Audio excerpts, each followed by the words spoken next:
Yeah, so I don't necessarily think IQ is the only way you define gifted kids, because that is a very traditional way of looking at it.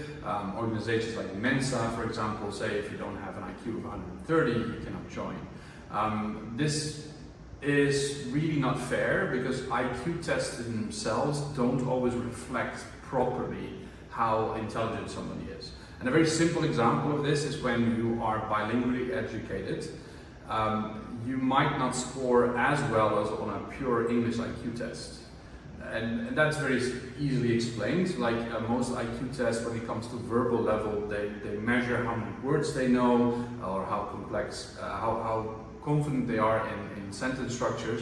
And if I know 400 words in one language, and compared to my age peers, that would be good, that would be in the gifted range, then I would do well. But if I'm bilingual, maybe I only know 300 words in English, but I know another 300 words in another language.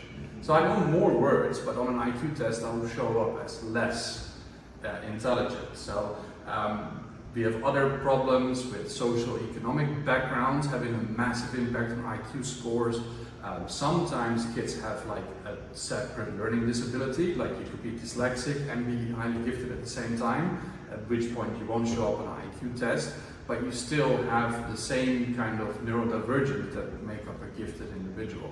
So IQ tests on their own are not the right way to say you're gifted or not. But if you have a high IQ, then you're definitely gifted. If you happen to be unlucky to be amazing at music, you won't show up on an IQ test, but we can all agree that people like Mozart or Beethoven were probably gifted individuals that probably wouldn't have shown up on an IQ test.